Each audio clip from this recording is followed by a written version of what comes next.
We're all set? Yes. Good evening, everyone. Thank you so much for tuning in this evening. I'm very excited to welcome you to this evening's program. Most of you probably know me, but for those who don't, my name is Alex Schneider, and I am the Manager of Public Programs and Visitor Services at the History Center. We're really excited that you're all here joining us this evening. We're very thankful to Maddie Dugan, who has continued to help make our Zoom programming possible as we go into the colder months, as we were just discussing. Most of you are very familiar with Zoom by now, but for those who aren't, you'll see a little toggle at the top right of your screen. I would suggest that you select the view button and select speaker view for optimum viewing this evening. And if I have not already done so, and you haven't already done so on your end, if you could please make sure your microphones are muted. We will have time for a Q&A session at the end of the program. If you have any burning questions in the middle, you can go ahead and use the chat icon at the bottom of your screen and select my name, Alex Schneider, and direct your question to me, and I'll moderate Q&A at the end. But for now, I'm going to go ahead and introduce our speaker this evening. Katherine Hamilton-Smith is a museum and archives professional with over 30 years of experience in public history, historic sites management, exhibitions and interpretation, collections development and care, national historic landmarks, and fundraising. Katherine is the founding curator of the Curt Teich Postcard Archives, a core collection of the Newberry Library here in Chicago. Katherine is a certified archivist. She holds a master's in art history from the University of Chicago with honors, a BA in art history, magna cum laude from the University of Nebraska, and studied art history and music history at St. Andrews University in Scotland. Katherine lives in Libertyville, but lived in Lake Forest for 13 years, and she is excited to virtually be back in the neighborhood for this presentation this evening. And with that, I'm going to go ahead and turn it over to Katherine. Okay. Hi, everybody. I'm going to share my screen here and start the presentation right away.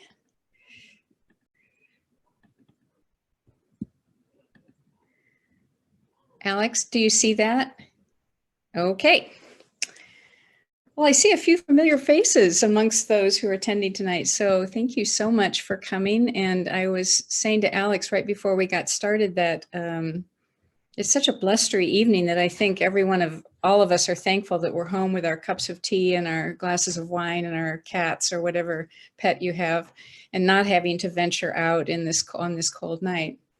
But I am excited to be here because, as Alex said, I did live in Lake Forest when I was fresh out of graduate school and had just received this fascinating task of trying to figure out what the Curt Teich Postcard Archives is and what it could be for the Lake County Forest Preserve's, at that time, Lake County Discovery Museum.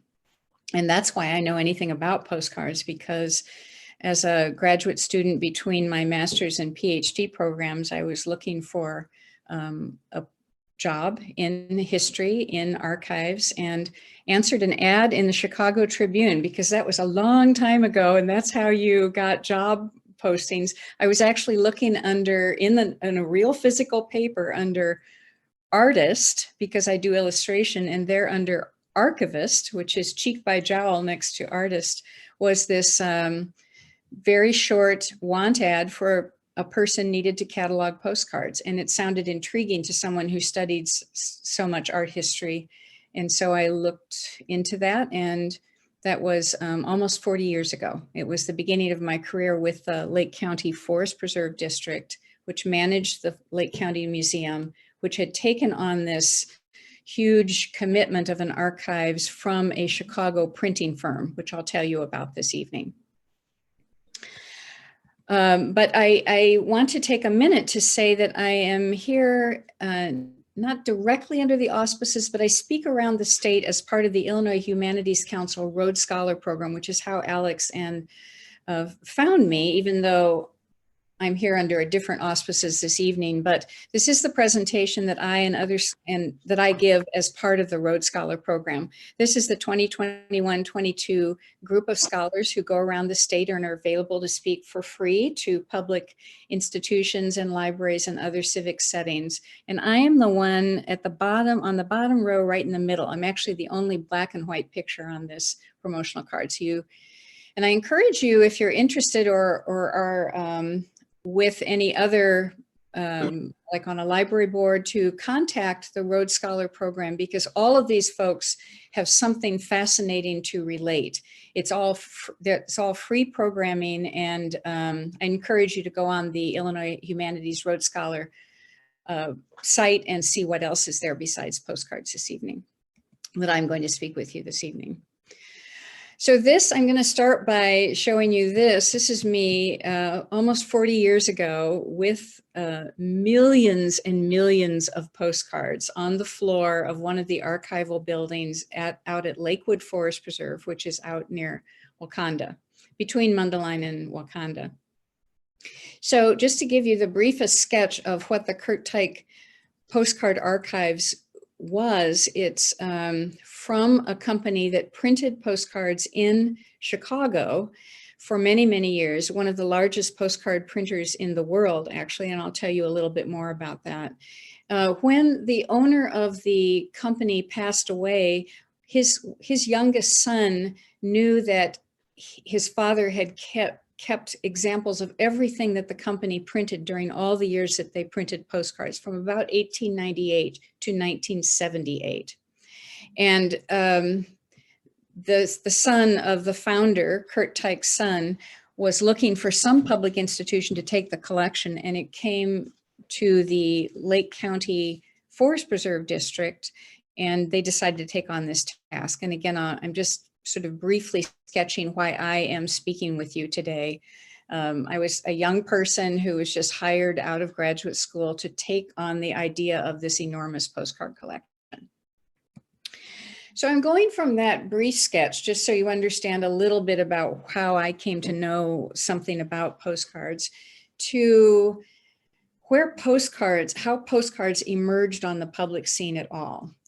And what you're looking at on the screen looks a little bit like a postcard, but if you think about it, it's a little bit skinny top to bottom, and it's a little bit wide side to side.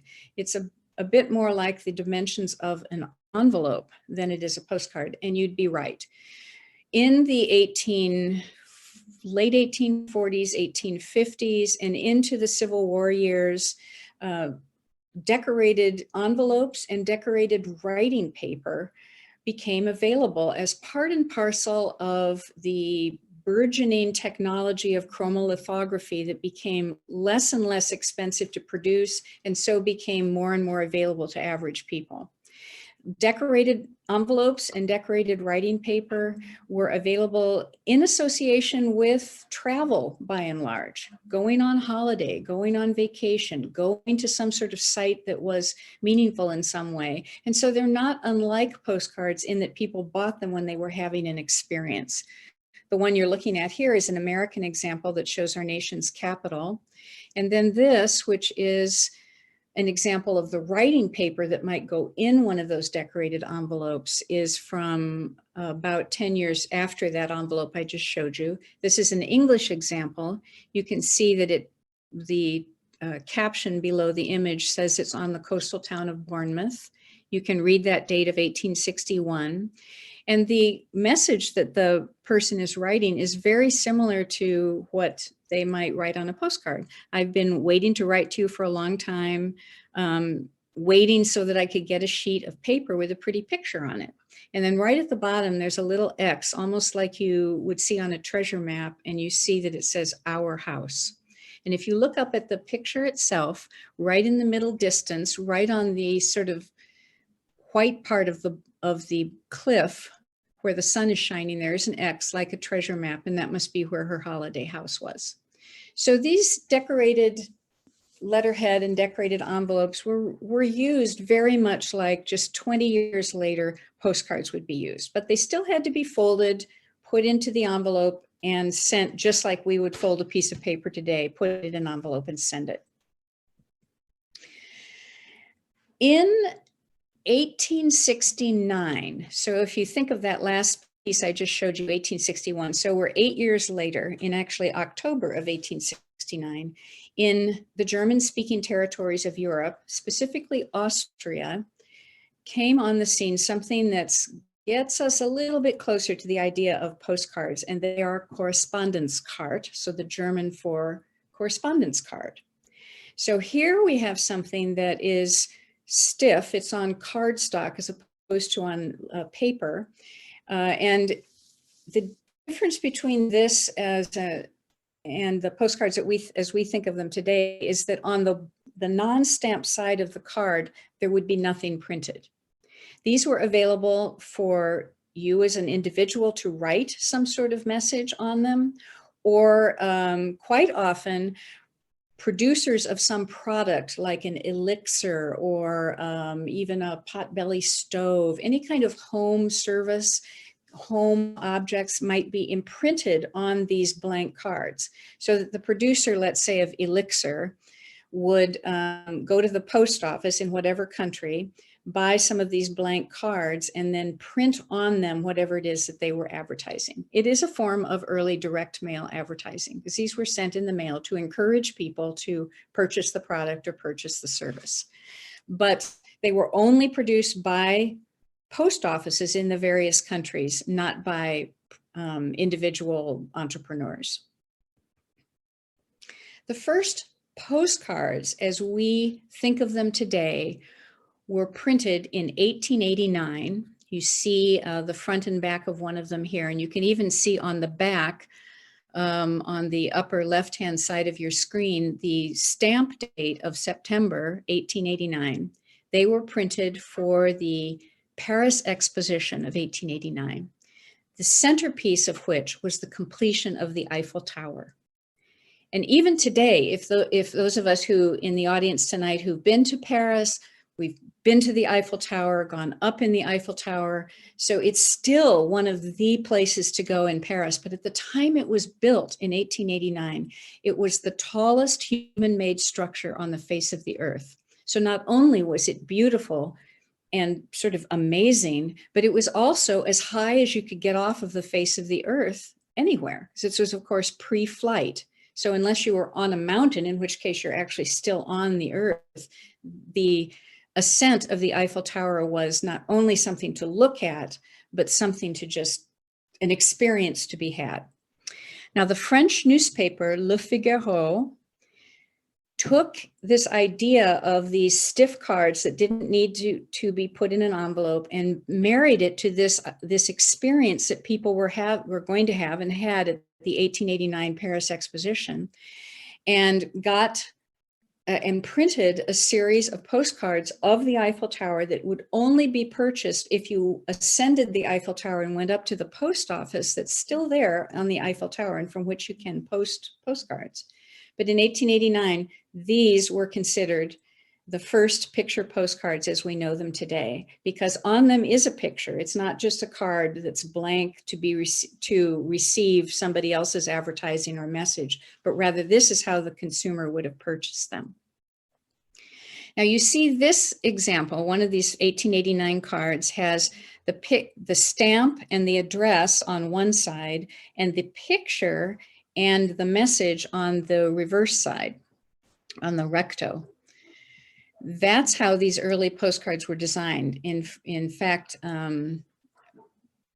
for several years after 1889, postcards in all countries of the world would only be handled by various post offices if this on the stamp side it had just the address. Let's go back to this one where you look up in that upper left-hand side on the back, it says carte postale, so postcard in French. And then underneath it in French, ce côté est exclusivement réservé à l'adresse. This side is exclusively reserved for the address. And even in, and this is a French example, but even in the United States, there you see it again on another example of the back of one of these early postcards. So post offices would not handle these postcards if you dared to put any kind of message on the stamp side of the card.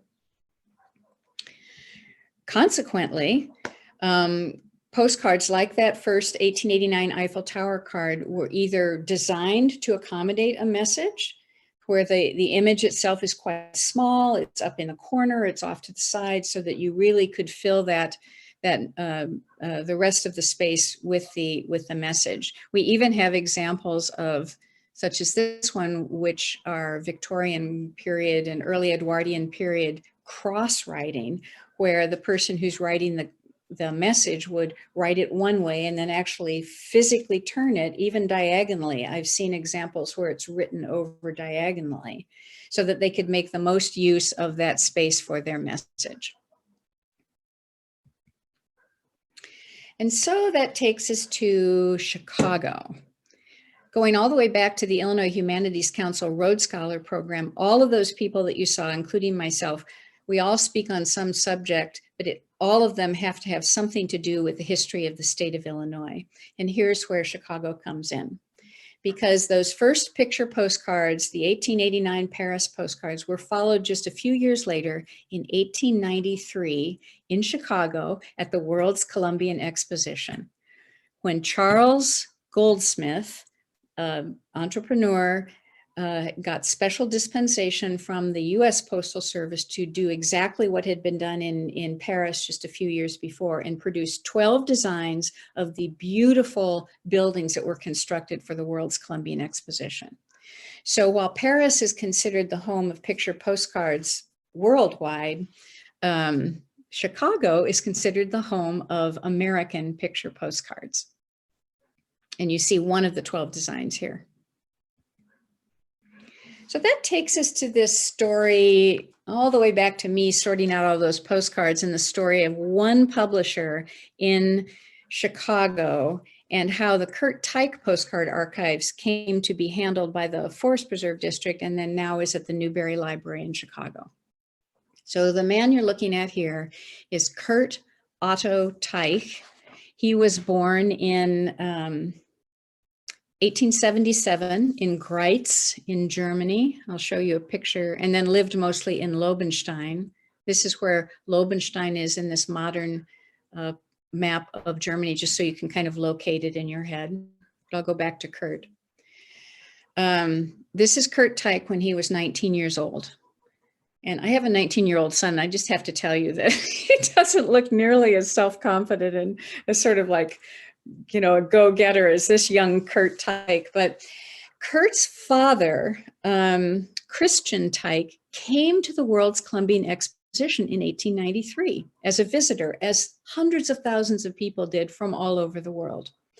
And he stayed in Chicago for a fair amount of time. And when he returned to his home in Germany, in Lobenstein, he suggested to his sons, Curt among them, that there was a lot of opportunity to be had in the United States and specifically in Chicago, and encouraged them to go and seek their fortune in Chicago. And Curt did. The Teich family were printers going back several generations, so printing was something that he knew.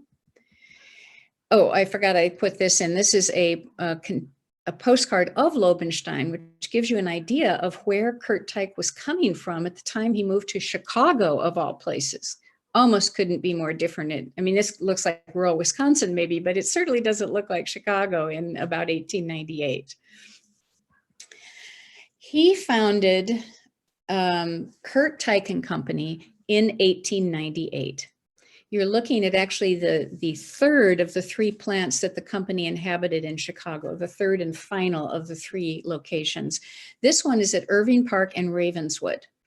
Looking at this view, you're standing in Irving Park Road, looking sort of southeast, and the cross street there on the right is Ravenswood.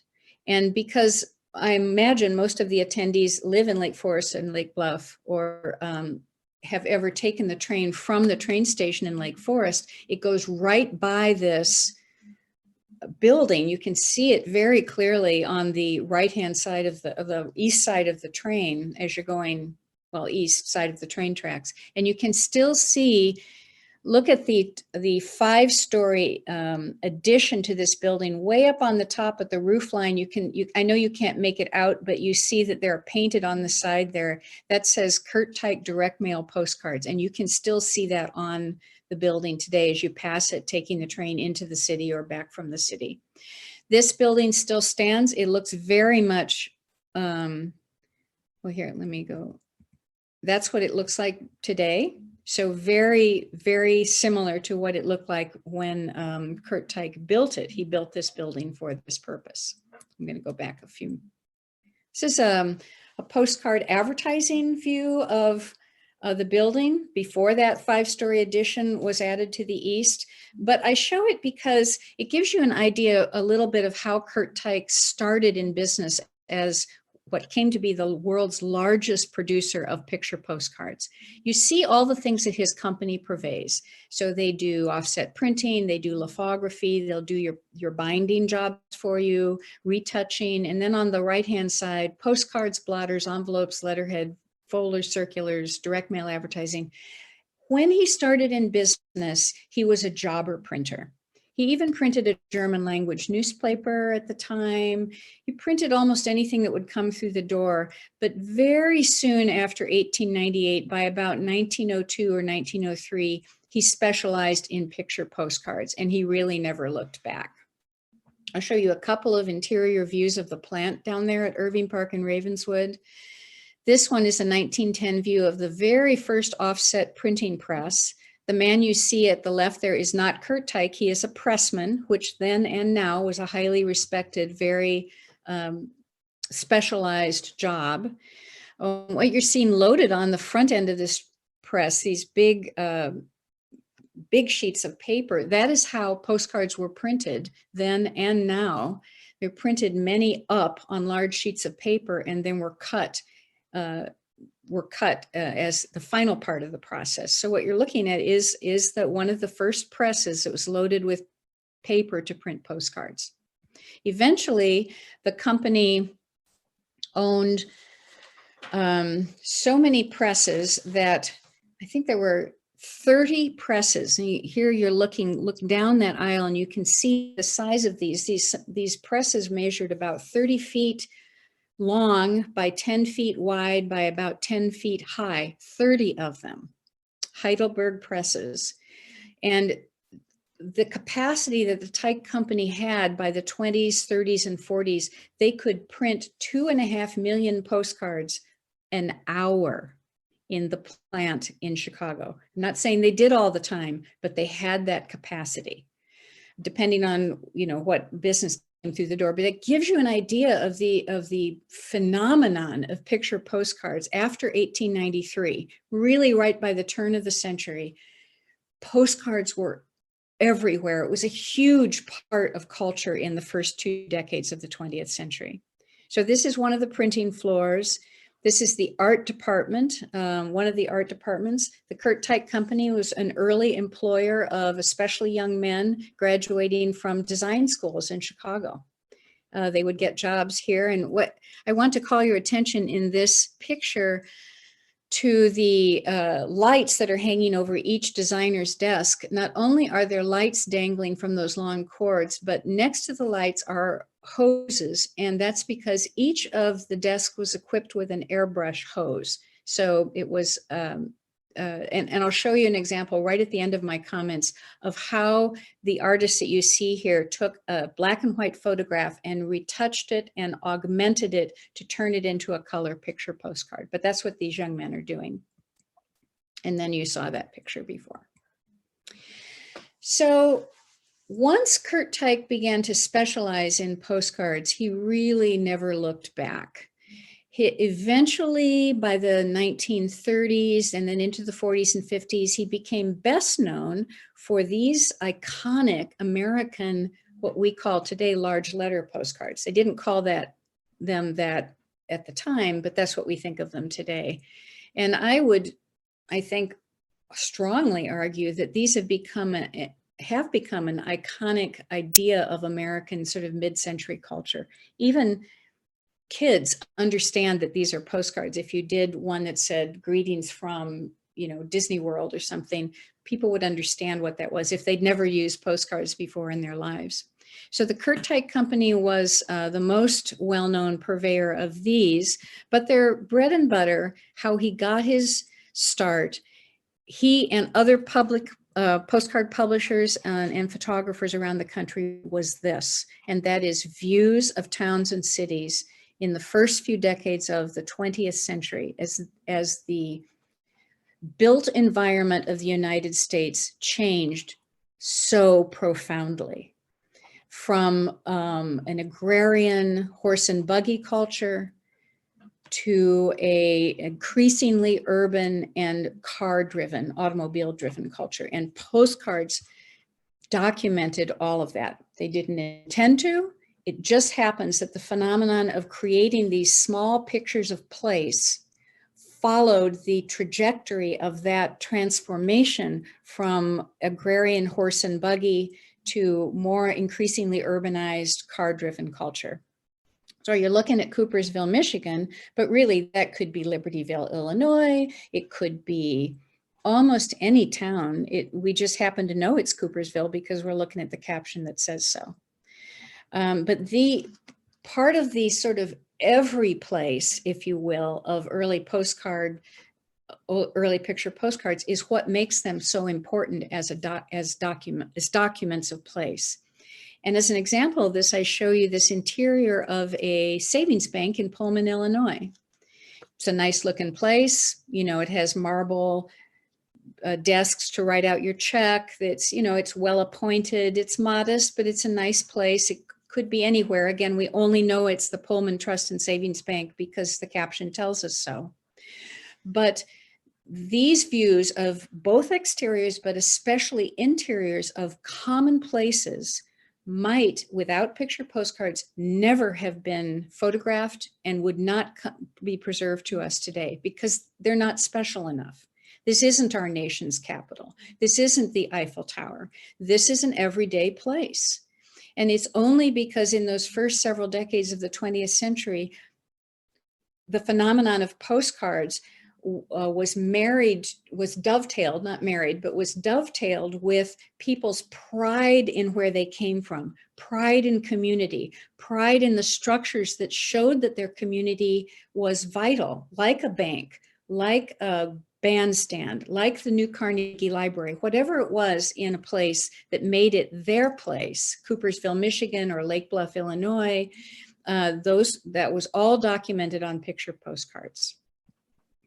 Could be something that's been photographed 1,000,000 times, like the Flatiron Building in New York, or it could be the most rural places in the United States, the most modest, most, you know, hardly there on the landscape places, everything from the Flatiron Building to places like this, documented on picture postcards.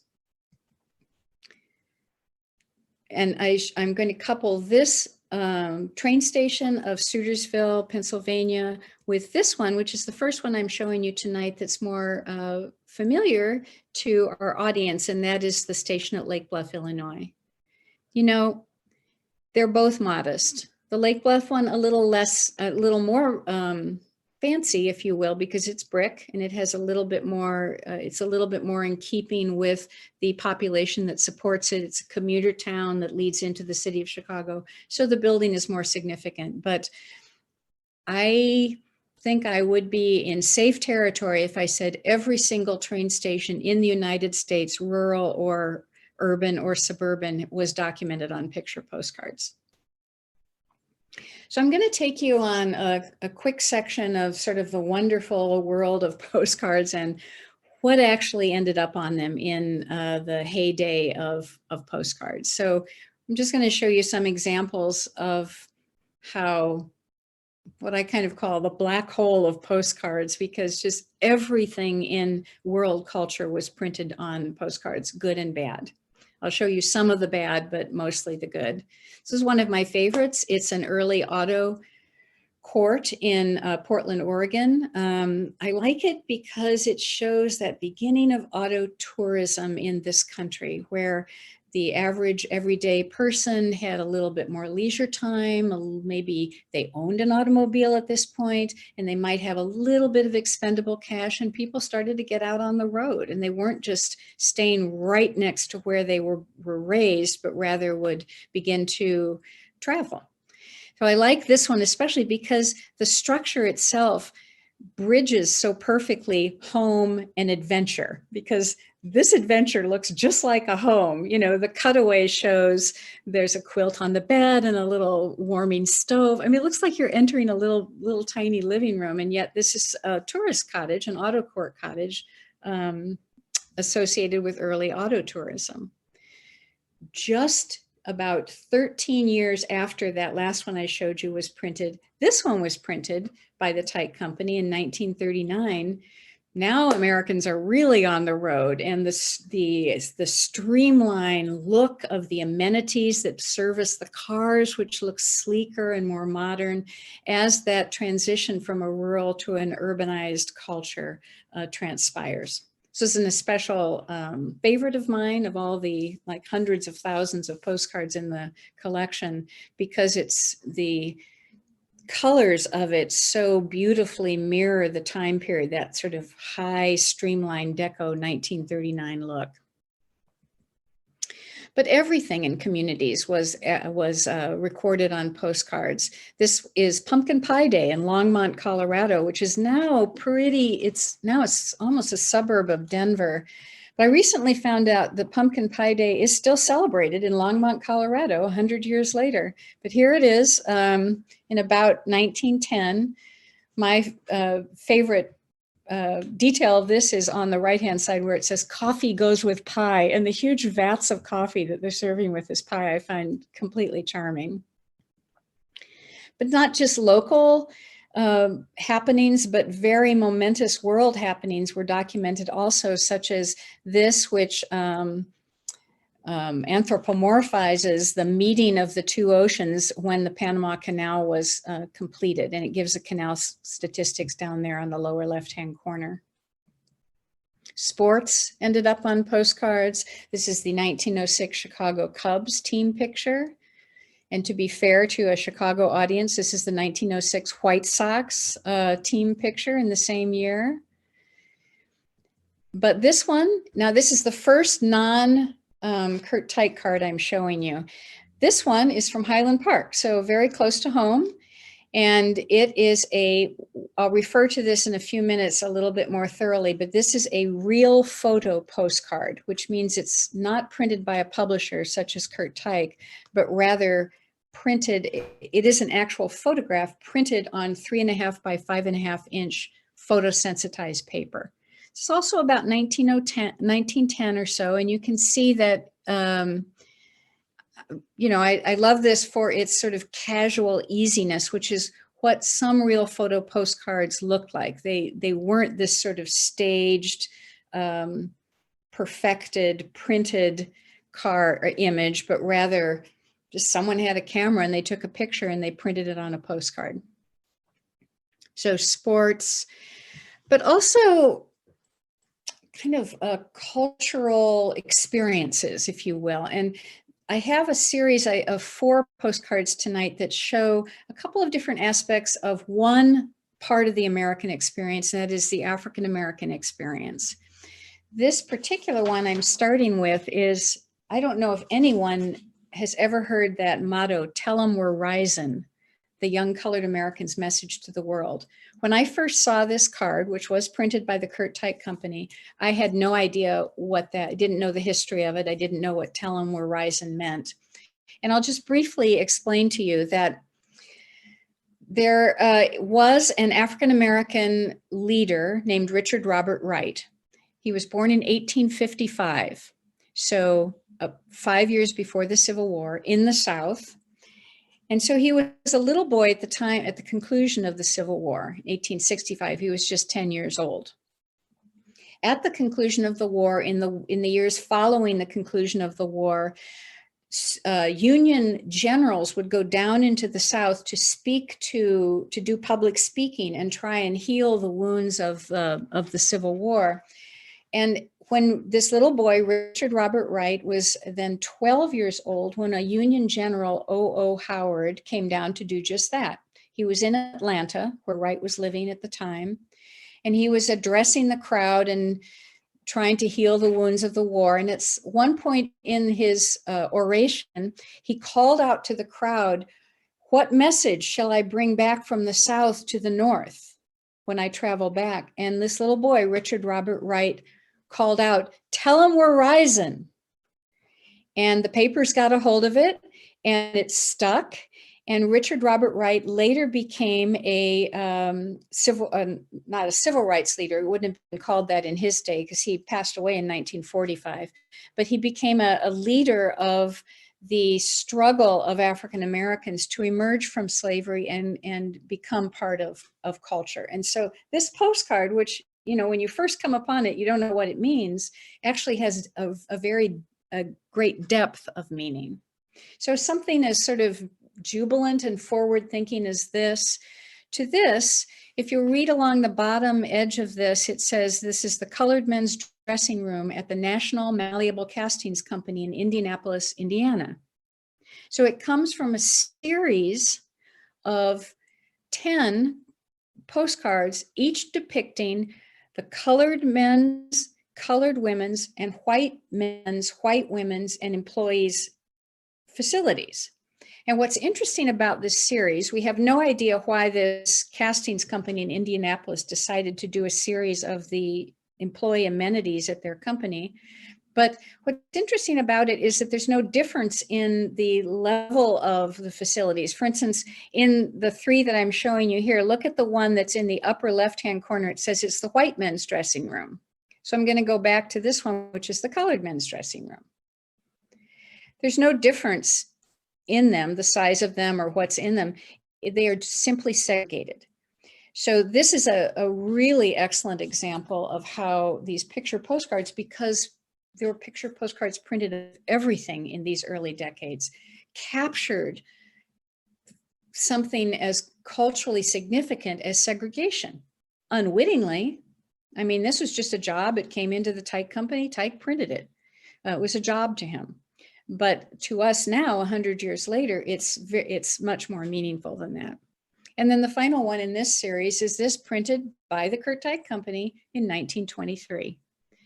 Now this one is obviously troubling. It has to do with the KKK, and the burning cross is troubling. And by the way, a recent audience asked about the numbers that are handwritten in the cross. That is just the number of the card that the Teich company wrote, unfortunately, right there instead of on the bottom. So those numbers are not significant. But obviously the imagery speaks to a whole other aspect of the African American experience in this country. So it isn't just auto courts and fun things like Pumpkin Pie Day. Postcards captured really everything in culture, and much more troubling images than these. It's just that in a general presentation, I don't bring those into the conversation. Fashion, these two beautiful examples from about 1905. On the right-hand side is an Alphonse Mucha postcard. You can tell it's early because there's this big space left on the design side of the card for your message. And that's very Art Nouveau. Mucha was thought of as one of the fathers of Art Nouveau. And on the left-hand side, a Wiener Werkstatt postcard made in Austria at about the same time. So fashion trends such as these, or these two published a little bit later in the 20th century, showing people in interiors of trains. But obviously what we're seeing there are upholstery, fabric, the amenities of transportation, as well as the fashion the women and men are wearing. Even a little bit later in the century is a favorite one of mine from a casino in Las Vegas. It's just so 1959 to me, you know, the way everyone's dressed and sort of the whole coloration of the card with the pink and the turquoise. We would call it mid-century modern now, but it just comes from actually my childhood. And these a little closer to home. This is I believe this is Aurora, Illinois, public pool, but the women standing in their swimming suits of the period. This one, which is not a fashion card, and nor is it a view of a town with, you know, a civic amenity like a swimming pool. This one was actually printed by the Curt Teich company as a piece of direct mail advertising for the manufacturer of that furniture. But in it, we see what in that time period was kind of the ideal of a domestic situation where the kids are playing Scrabble, the dad's reading a magazine, and they're all doing it on this wonderful furniture that was very modern at the time. And finally, this one in this little series on fashion from the early 1970s, 71, I believe, 70 or 71. Look, let's go back to that Las Vegas one, how the colors change in these, just like that streamline Art Deco gas station I showed you. All of the coloration of these cards changes as the century progresses. And this one is much brighter, much more sort of, I don't know, of the time period. So I'm going to take you now slightly away from the published postcard and the Curt Teich company and go to this idea of real photo postcards, because it's important. And I have a little series showing some examples of real photo postcards. Often, well, let's see, at the turn of the century, Kodak and two other manufacturers of photographic materials produced 3.5 by 5.5 postcard paper that was sensitized. So it was ready for you to use in your darkroom, if you had a darkroom and a camera, to develop whatever it is you wanted, like that Highland Park pickup football game. If you had a camera and could take a picture of it and could develop it, then you could put anything you wanted on a postcard. Consequently, these are a little less staged, like that Las Vegas one I showed a minute ago. That's a printed postcard. It's very staged.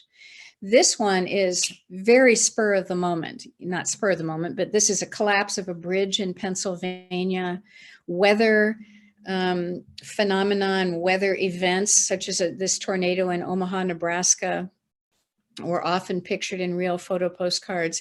A little bit closer to home is Murfreesboro, Illinois, and the destruction of a tornado in 1925. This comes from a whole series of postcards that showed what happened to the town as a result of the tornado. So people with cameras just went out and took quick pictures of whatever was happening and produced them on postcards. This is a few more examples. This is the destruction of alcohol during Prohibition in front of the county courthouse in Independence, Kansas. Could be happy events too. Didn't have to be a tornado or something kind of grim, but parades, dedications, Flag Day, local events were also almost like snapshots were taken of what was happening and printed on postcards. Everyday tasks. This is a road building crew on a real photo postcard. This is a form of direct mail advertising again. This man, there's no information about who this man is, but it seems to me that he is using his boarding house room as where his business is located as a tailor, and he's laid out all of the swatches of fabric and the things that he can make for you, and he's got an ironing board there. So he had someone come in and take a photograph so that he could put them on postcards to sort of show what kind of service he could provide. One of the things about these real photo postcards is the detail in them. This one is a real photo postcard of Chinatown, but in it, it's so different from if this were a printed, done by a printer like Teich, because if Teich were handling it, he would, for one thing, probably put clouds in the sky if there were none. He would probably clean up the street and take out the crosswalks in any kind of directions. He might take out trash cans. He might clean up the street, like on the lower right-hand side, there's just sort of debris in the curb, the gutter there, just like there is on a street. All of that would be removed in a published card. In these real photo postcards, we do show all the magnificent detail of whatever it is, a person or a place or an event. One of the details I wanted to share with this particular audience tonight is this one from the Exmoor Country Club in Highland Park. I was speaking to the Highland Park Historical Society last year, and I got in contact with the archivist from the Exmoor Country Club, and he wanted to share some of the early early postcards they had of Exmoor. And I just show you a quick example of a real photo postcard of the layout of the golf course in about 1920, I believe, or 1919. So this is just a general view. doesn't look that interesting, except that it is close at hand here. It's in our neighborhood. But here's a detail of that view. And what you're looking at in the middle distance there, that sort of dark, it almost looks like a bunker, I guess. It is a bunker, so there's sand in the middle of it. But this type of bunker was, the way it was laid out, the Exmoor archivist explained to me, this particular picture was taken about a year before they changed the whole layout and the bunker arrangement of their golf course.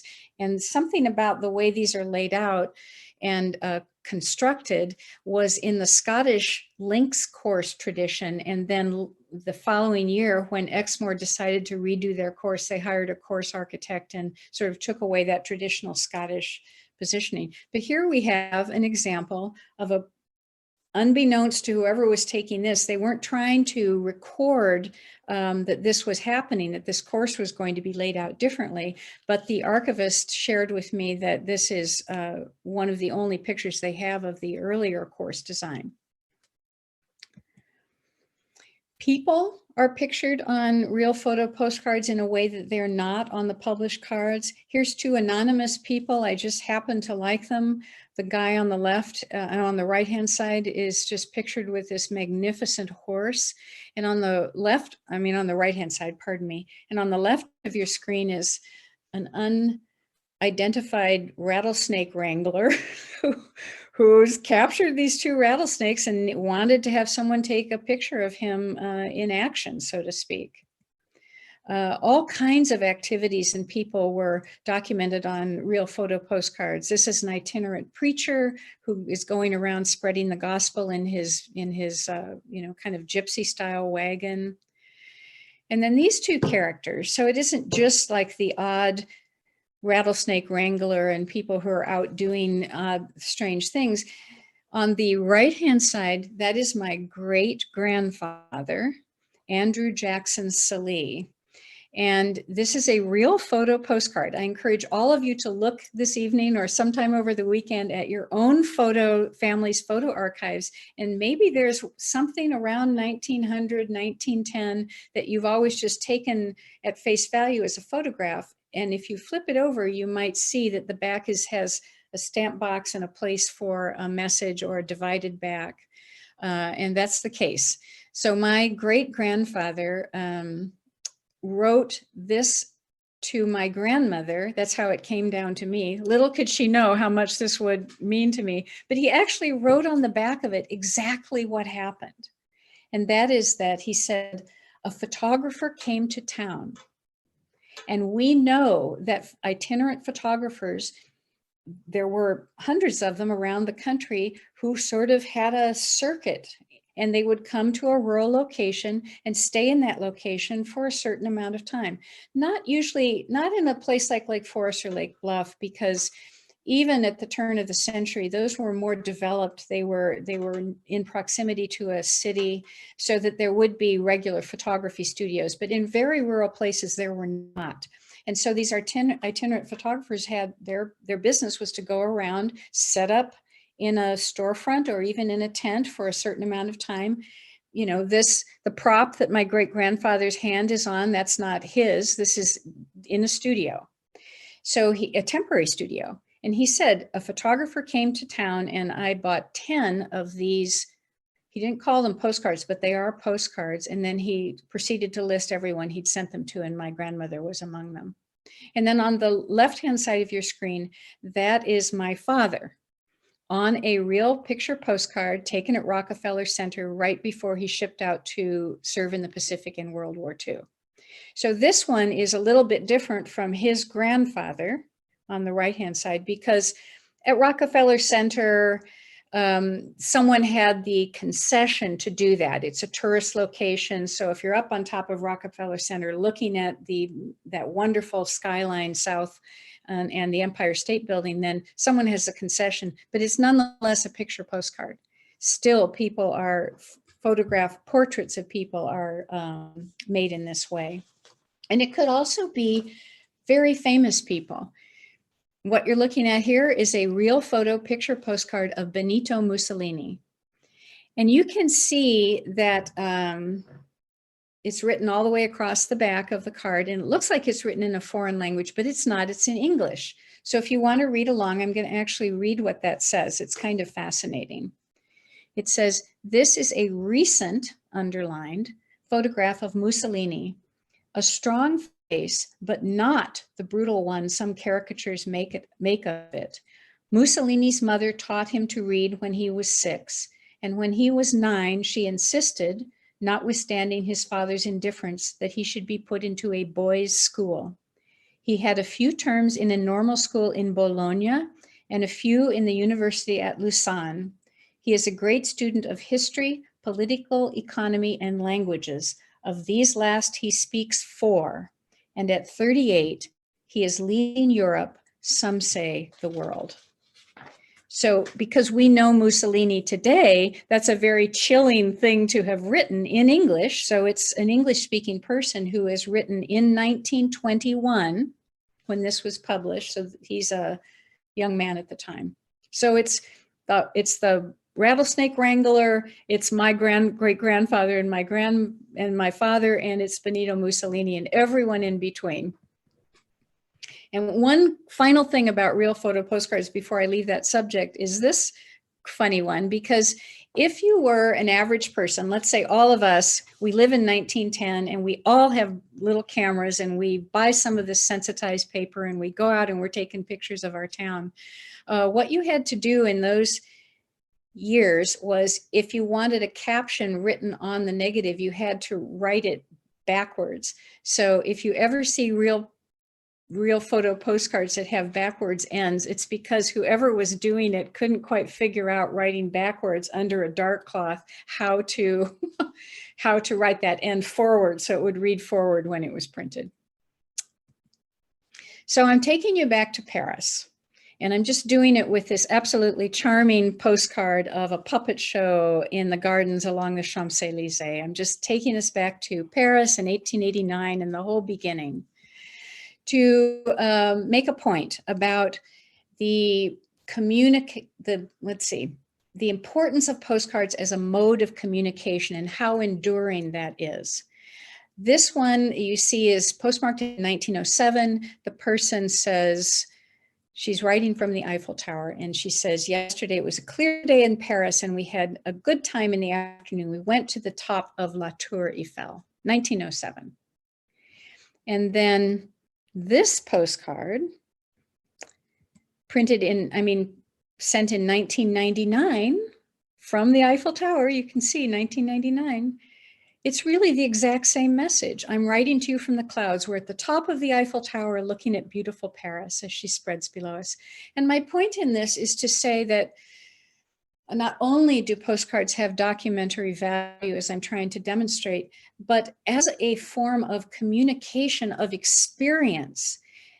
We don't send as many millions of them as we might have in 1910, but the provocation of using them in that way to document your experience on something that's going to be sent through the mail that bears your message and has a picture is still that little personal confluence of magic, the same as when they were the first ones were sent in 1889. So just back to sort of concluding this wonderful world of postcards, a few other examples of all the things that are found on them. This is the Beatles from 1964 when they came to the United States. This is also printed by the Curt Teich Company. So I'm kind of back in Curt Teich land now. This one was printed in 1994, so 30 years later. This is 1964. 1994 for the Rolling Stones. Who knew? Postcards of the Rolling Stones album Voodoo Lounge that came out in 1994. Politics, even up to the current day, appear on postcards or some forms of direct mail advertising. This one is an English example encouraging a vote for the Conservative Party. Here's an American example showing the Eisenhower family in the White House. A couple of administrations later, Pat and Richard Nixon and their 2 daughters on a picture postcard. And on the other side of the ticket, and back to Illinois, we have a postcard encouraging a vote for Adlai Stevenson. And back on the other side of the Atlantic, here's another English example, but it's one of my favorite political postcards because the graphic is just so in your face. This also is published by the Conservative Party, warning of the dangers of a Labor government. And of course, you're looking there at the real Tony Blair. I'm kidding, but Tony Blair and he's sort of the evil that lies beneath, who Tony Blair, of course, was the prime minister from 97 to 2007. So that concludes that sort of whirlwind, hour-long look at all the things that are published and printed on postcards. But one other thing I'd like to show you this evening is how they were collected.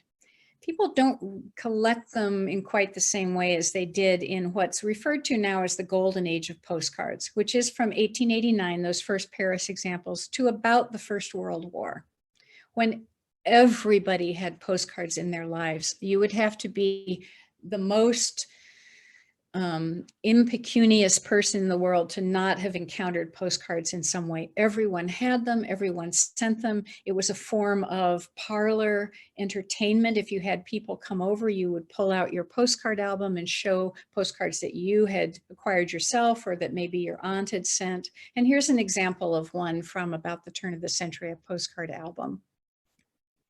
Postcard exchanges were popular in urban centers around the country. This is an example of one in Birmingham, Alabama. And you can see that it has a very social component to it. You could get a drink and sit at the, not a drink, but, you know, probably coffee or lemonade and sit at the bar and buy postcards and write them and exchange them. It was really a phenomenon.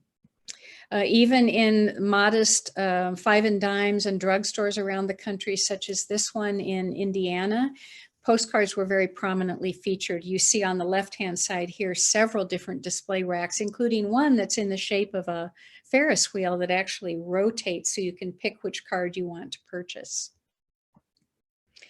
Today, people collect them differently. And you're looking at, probably from a postcard collecting point of view, the foremost collector of postcards in the world. And this is Leonard Lauder. His mother was Estee Lauder, who was the founder of the Estee Lauder cosmetic empire, which now is one of the largest cosmetic companies in the world. So you see that he is standing in front of a Picasso Cubist painting. Just a few years ago, he gave part of his magnificent collection of Cubist work by Picasso and Leger and Braque to the Metropolitan Museum of Art in New York. So he collects the highest end fine art, but he started out collecting postcards. And he still collects postcards today. When he was a little boy, his family went down to winter in Florida. And of course, when he was a little boy, there were just a million postcards everywhere of the fantastic cotton candy colored structures in Florida. And he was just captivated by them from an aesthetic point of view. And he began to collect them and save them. He still has all those postcards that he collected when he was a little boy, and it started him out on a lifetime of very systematic collecting. So there's that lady you saw earlier, the Austrian Wiener Werkstatt lady in this magnificent costume.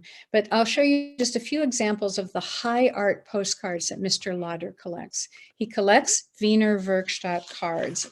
I'm kind of imagining that Lake Forest, Lake Bluff Historical Society attendees will know about the Wiener Werkstatt, but I'll just say that it was an artist collective in the city of Vienna from 1903 to about World War I.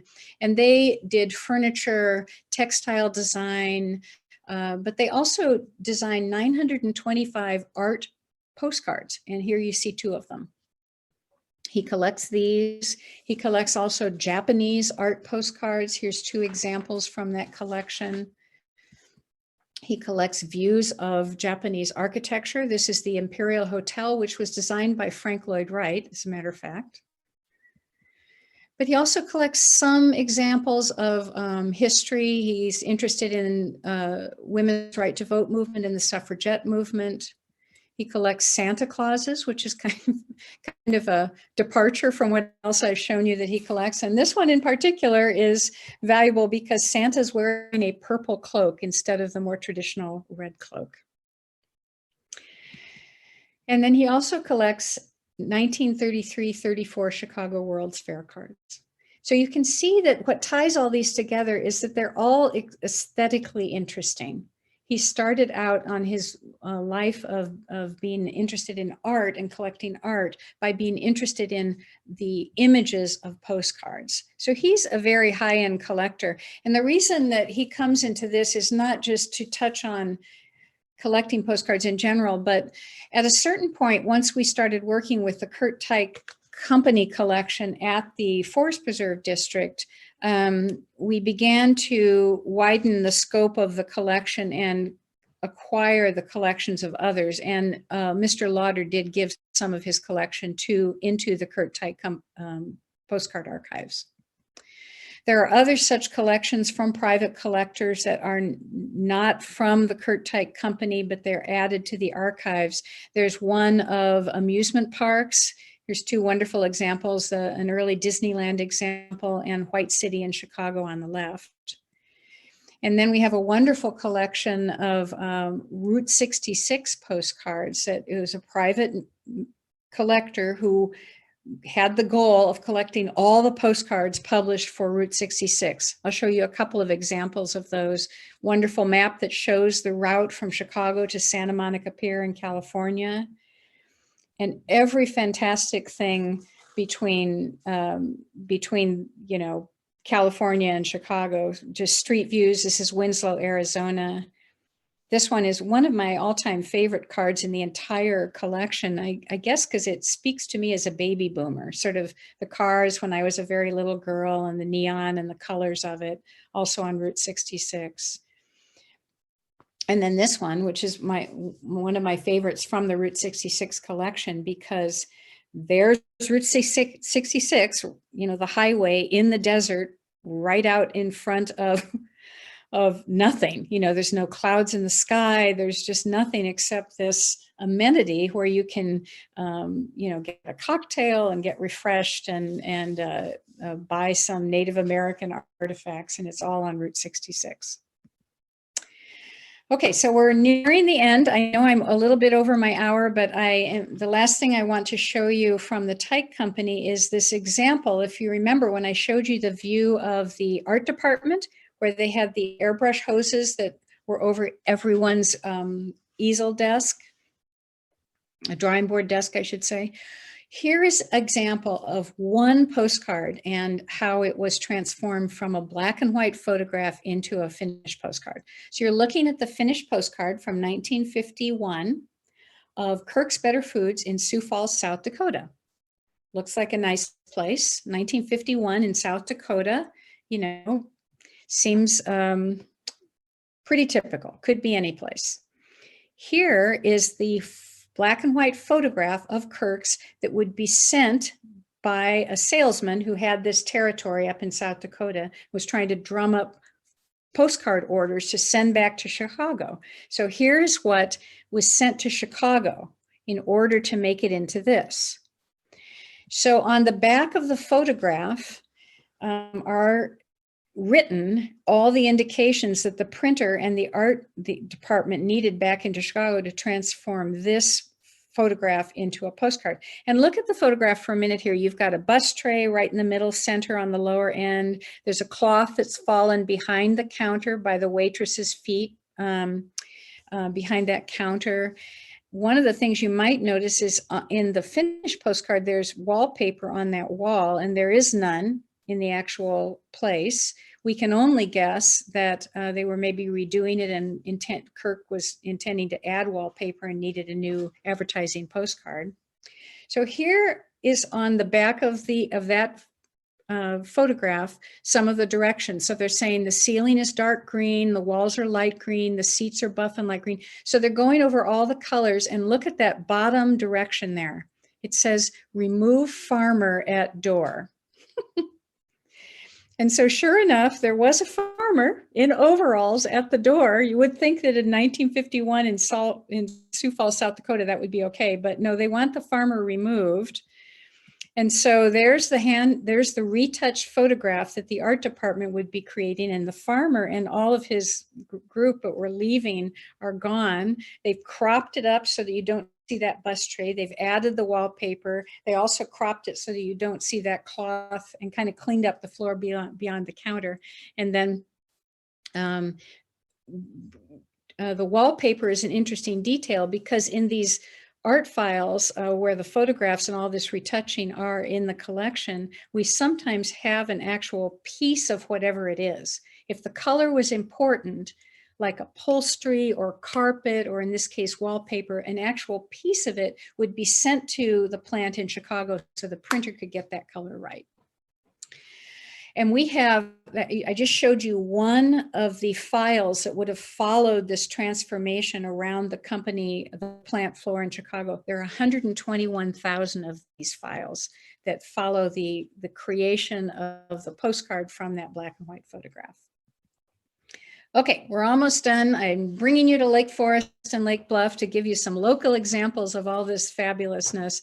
And to do that, I'm kind of sucking you back into Chicago with two, in my view, fabulous postcard images of Chicago, a real photo postcard on the left-hand side of the Board of Trade building, and on the right-hand side, this just wonderful beach scene of Montrose Harbor. So it just brings us back to Chicago. But I've organized, first I'm starting with Lake Forest. Alex and the staff there at the museum were kind enough to share some things from your collections within the your own collections. I'm starting with a large letter postcard of Lake Forest. I don't have too much to say about these. I'm just kind of going to go through them very quickly. Wonderful view, watermarked there, just digitally watermarked, part of the Historical Society. That's not actually printed on it, but of the City Hall in Lake Forest. A street view looking, right sort of north, I think, because the train station would be on the east side of, that's not Deer Path, that's Western. So I think we're looking north on Western Avenue there, right by the train station. A little bit later view of the train station, also looking kind of north, kind of northeast. And this really, take those cars out, and I tell you, it does not look much different today from what it did at this time, does it? Seriously, it's got the same kind of look. Wonderful view of the park with all those beautiful trees that are, they're growing back up now, and a view toward what became the Marshall Fields building. Two views separated by a couple of decades of the Deer Path Inn. The library also doesn't look very much different. If you were to stand in that sort of seating area to the south of the library entrance, and you could still take this exact picture today, it seems to me. Almost. The entrance would be a little different. And one of the buildings at the college. And this is over at Lake Forest Academy. So this is not quite as a public building, because you would have to have some reason to go into the academy grounds to see this beautiful structure. Oh, and I forgot, I also put in Barra College, also gone. And I couldn't not put in two of the fabulous residences. The one on the left-hand side, the Tuttle residence, is a real photo postcard, and the one on the right-hand side is a printed postcard. And then quickly to Lake Bluff. You'd be sad to leave Lake Bluff. So this is out on Everett Road, the Lancaster Farm. Great real photo postcard. And then here's the Lancaster General Store up in town. I thought that made for a kind of a nice pairing. And, whipping us into the mid-century then is this wonderful view when it was a Howard Johnson's. And until I saw this postcard, I didn't realize that was a Howard Johnson's when it was originally built at the Lake Forest Oasis. Wonderful view of the beach. I don't know what's floating there. This is when the UFOs appeared in Lake Bluff. It's a little known event. The Merchant Block in Lake Bluff that kind of looks the same. I mean, you can kind of squint your eyes and kind of get the same sort of look. The orphanage, one of the buildings that now gone, of course.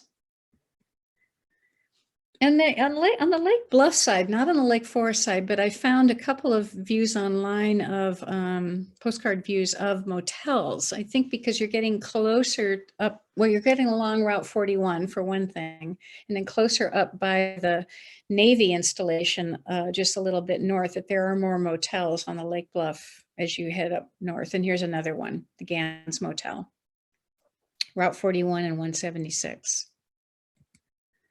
The wonderful Union Church. Oops, I guess that's the last Lake Bluff one. So I just want to thank everybody for joining me on this tour of the world of postcards. I didn't even get into whole genres of postcards, such as the artist-created postcards that are just enchanting, pure whimsy, no reason for them except they're fun and engaging and beautiful, such as this girl who's blowing bubbles, this peacock with actual applied feathers. Postcards often, especially in the heyday, had things applied to them like a little tiny bag of salt from the Great Salt Lake, or feathers, or googly eyes, or you could squeeze them and they would squeak, all kinds of fabulous things. Art postcards. I mean, there's a whole world out there that I haven't even talked about. I've been talking more about the documentary power of postcards. And to finish that, I have two to share with you. This one from 1907 that was drawn, I shouldn't even say written, but drawn and sent by Pablo Picasso to his great friend, the critic and artist Guillaume Apollinaire in 1907. Now in 1907, Picasso was really nobody. He was just beginning to be known. So he's just using postcards like all the rest of us use postcards. It just happens that he's Picasso. So this is what he does instead of, me sending it. And then just 10 years later in 1918, this is another postcard written from Picasso to his great friend, Guillaume Apollinaire. And of course, his style has changed. He's 10 years on, but he's still just writing postcards like everyone else did at that time. And all of this collection was now given in 2016 by the Forest Preserve District to the Newberry Library in Chicago, where it currently resides, I'm very pleased to say. And just then in 2018, the Newberry named postcards as their 11th core collection, right along with American history and culture and the history of the book and medieval, Renaissance, and early modern studies. Postcards is one of the 11 core collections of the Newberry Library. I encourage you to go onto their website. You just click on research and it drops you right, see where it says core collections, click on that. Can take you right to postcards, and you can read all about the history of this collection, how it came there, and use it if you have some research topic to use it. And with that, I just want to thank you very, very much for, I know I spoke for an hour and 15 minutes, but I really was happy to be with you today. I'm interested in this topic, and I hope I showed that the enduring nature of postcards in our culture, and then brought you right home to Lake Forest and Lake Bluff to show you some local examples. So I'd be happy to answer any questions if anyone has them. Thank you so much, Catherine. That was absolutely fascinating. If anybody has any questions and you want to put them in the chat, I'll be happy to moderate those for you. And while you're sort of thinking about that, I just wanted to sort of ask a quick question. So you started off by focusing and mentioning these illustrators who are working for the Curt Teich company, and then also these photographic scenes of streets. And there's this communal pride in a neighborhood that sort of features on these early photographs, early postcards, excuse me. And then later on, you get a lot of marketing and businesses who are like Kirk's, who are going and have specific orders. Is that sort of communal pride and marketing aspect, do those always exist side by side, or is there sort of a transference where people start recognizing the power that these have and they start being used more and more in sort of an advertising sense? Well, if you remember the correspondence cart that predated even the 1889 postcards, those were used as a form of direct mail marketing. So I would say that actually the very, very first postcards, not picture postcards, but those correspondence cards were used as a way to advertise something, a product, a service. So they sort of started there. And then it really wasn't until, except for those decorated envelopes and letterhead, I mean, those were related more to tourism and experience. The postcards of place, like those very, very rural locations, or all the pictures of Lake Forest and Lake Bluff, really, they had a kind of a cachet between 1900, roughly 1895 to 1900, and then I would say somewhere between the First and Second World War, the shift became more to direct mail advertising and less toward views of towns and cities. So today, let's say if any one of us went to, I live in Libertyville.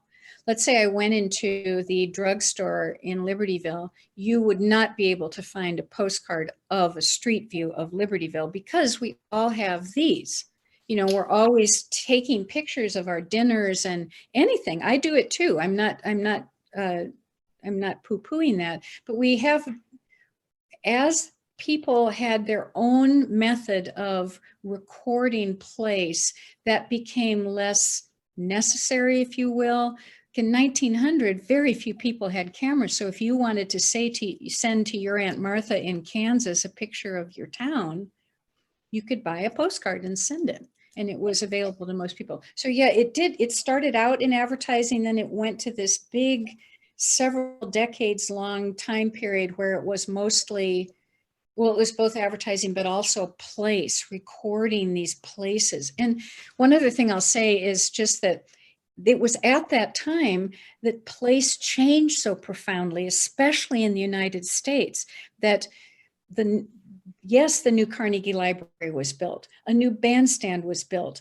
The bank was important. You know, remember that Pullman interior? That's really kind of vanilla. There's nothing special about that, but its unspecialness is what makes it so special as a document. So this bubble of several decades of recording place, that was just happened to be a bubble that was filled by postcards at a certain time, and then that kind of went away. And also communities were more fluid too. People didn't stay, they weren't quite so prideful of their community in quite the same way. So. That makes sense. Thank you. That's so interesting. Catherine, oops. Alex, I'm sorry, this is Roger Deramiti. Sorry, my camera's not on, but if you can hear me okay. Just if you want the real Lake Forest connection to the Teichs, Curtis Teich Jr. owned the house that we lived in on East Illinois Road from 1964 to 1981. And so and he actually passed away at the house. And I think you mentioned the company actually closed, I think, in 1978. And he actually died in 1980, and then the house was sold in 1981. But I guess that it's not on the property anymore, but they actually built a key house from all their travels around the world. I guess they were great world travelers, taking pictures and thinking of postcards. It's now been demolished. But I guess back in the 60s and 70s, they were the hosts of many, many social and charity things. They were the swingers of Lake Forest back in the 60s and 70s. I'm not that old, so I can't attest to it, but they were at the house for about 27 years. Yep, that's all of that is, thank you for mentioning that. Just to clarify, it was Curt Teich Jr. who lived in Lake Forest, and then his younger brother, Ralph Teich, who lived in Lake Forest. So out on, it's Old Elm Road, right? Is that what you're talking about? Curt Jr. was on East Illinois Road. Curt Jr. And then Ralph lived out on It is Old Elm, isn't it? Yeah, I think it's Old Elm, yeah. Anyway, the father, Curt Sr., who was the founder, the young 19-year-old man that you saw who came after the Columbian Exposition, they had a beautiful house on the lake, which is still standing. It's just a magnificent mansion on the lake in, what's further than Wilmette, Winnetka, Glencoe? No. Yeah, Glencoe. They lived in Glencoe. Is that right? Anyway, but there is a North Shore connection to the family, absolutely. And they also had the Curt Teich family had a summer house out on the chain of lakes. So they have a kind of a big Lake County connection for sure. Thank you. I will say one other thing about Ralph and Curt Jr. Curt Jr.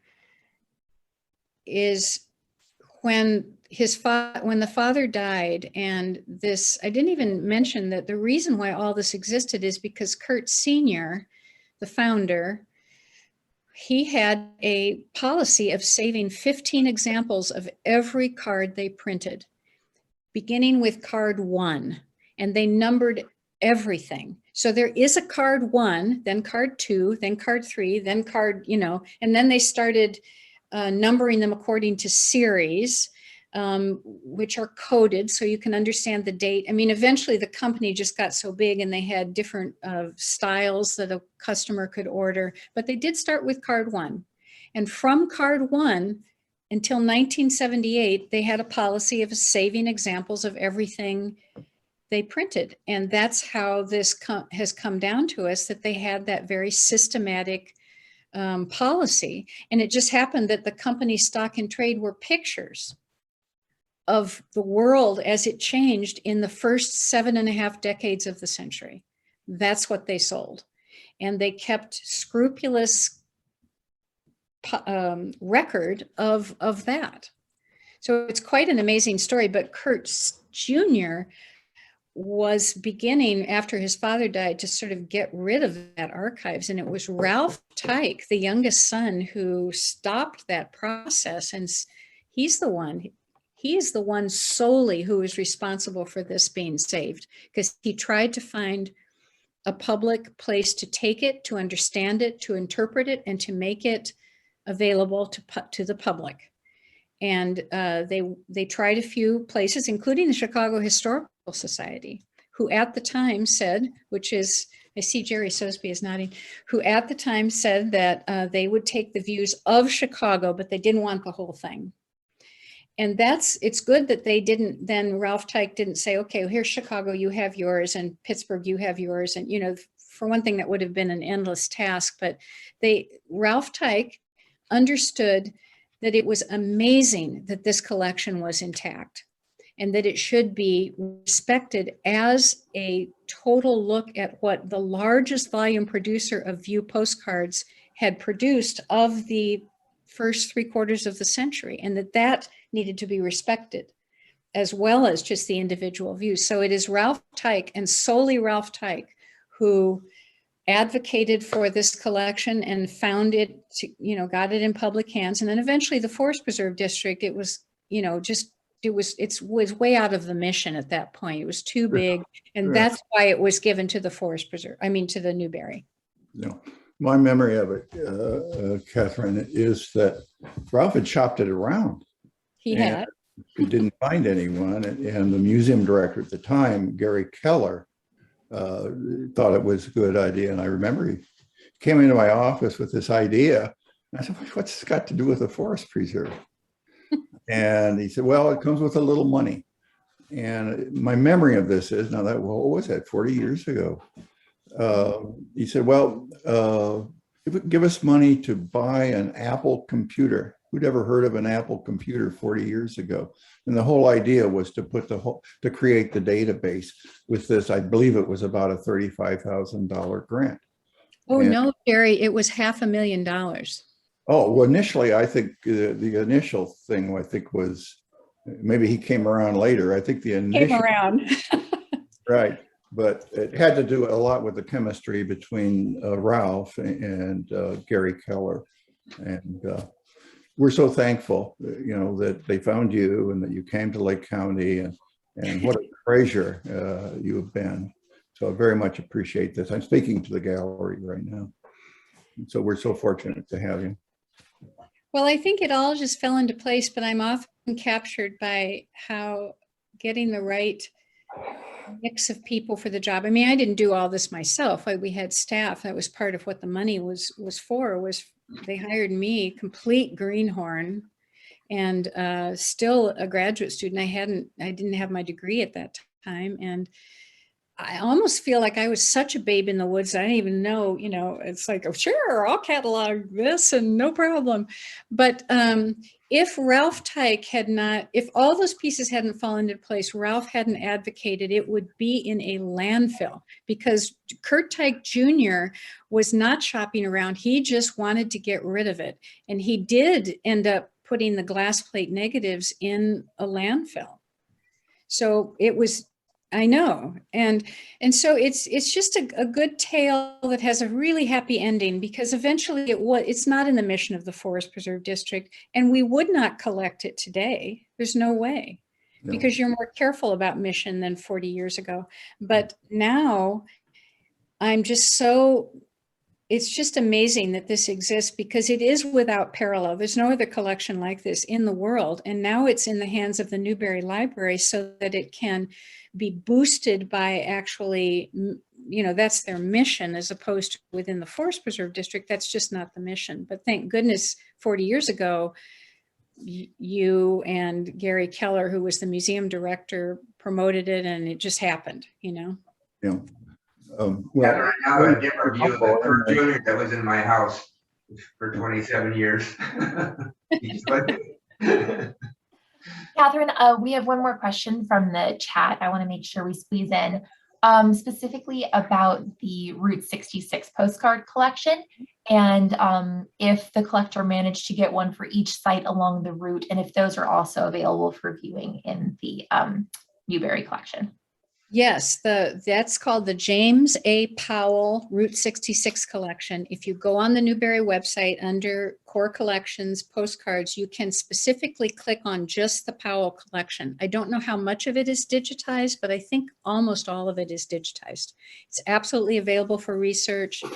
James Powell, it was and is just a postcard collector and kind of a historian who was very interested in Route 66, and his goal was to collect all the postcards. I'm sure he didn't, because there's got to be 3 of them out there that he didn't get, but it is within the Newberry collection, so it's there to be used for any, the Newberry, if anyone has not been there, is like a hidden jewel in Chicago. It's a private research library, but it is free, and their exhibitions are free. They've just redone their exhibitions in the last couple of years, and they're wonderful, and you can just go in there and enjoy it for free. So the Route 66 collection is available. All the materials that I showed you are available, all those collections at the end, like the amusement park collection, the Century Park, all of that's within that collection. That's great. The Newberry is a fabulous resource for so many of these things. So that's great to know that we'll have access to those. Any other questions? We may have time for one more, but I think that's gonna. Oh, Roger, I see you raising your hand, but you're muted. You want to go ahead and unmute and ask? Oh, you're still muted. I'm not raising my hand. Okay. I'm sorry, Roger Burgess, not Roger Jeremy. Sorry, we have 2 Rogers. Well, while he's unmuting, Alex, let me say that if anyone has questions or would like to ask any kind of follow-up question of me, I'm kind of throwing you out here, Alex, but you could certainly email the Historical Society, and Alex or somebody there could get the question to me, and I'd be happy to share my email. And if anyone has any follow-up comment or question, absolutely. Yeah, I'd be happy to forward those on. Roger, there's a microphone in the bottom left-hand portion of your screen. It has a little red X through it. I see it. Can you hear me now? Yes. So, Alex, did you get the chat question I sent you? I do not see it in my chat. So I'll just repeat it. Okay. And this is really directed at Catherine. I just want the contact information for contributing a postcard collection to the Newbery. I've got a collection that dates anywhere from 80 years old to probably 140 years old. And it's numerous. And it's both, British and the US. And I'd like to give it to the Newbery. They do accept collections. And if you go on their website, because I've done this recently. I just want the name of the right person to talk to. That's all. I'm sure you've contacted someone there. I don't want to waste a lot of time. I guess the person, the Vice President of Collections and Reader Services, her name is Alice Schreyer, and that's spelled Schreyer, I think it is. But if you go on their website, there's actually information about what they collect. So terrific. I commend that to you. It just says, or would you like to donate postcards or something? Then click on that. It'll give you a lot. Yep. It's quite a lengthy discussion. So thank you. Yep. Well, thank you, everybody. Jerry Sosby was the executive director of the Forest Preserve District when I came on the staff, and I'm just couldn't be more pleased to see him join tonight. And all of you wonderful people, I just want to thank Alex and the staff for inviting me. I speak to public libraries, and I do this in a more general way, but I was very excited to do it for you tonight because I lived in Lake Forest for so many years and I love Lake Forest. And so I'm just happy to see Jerry, you there tonight. I'm just thrilled. So I had a happy time, and thank you so much. Thank you so much, Catherine. This was a wonderful presentation. We're so excited you were able to do it. Me too. Have a wonderful night, everyone. Thank you. Happy Thanksgiving. Happy Thanksgiving. Oh, I should have added a Thanksgiving card, Next time. All right. Take care, everyone. Wonderful.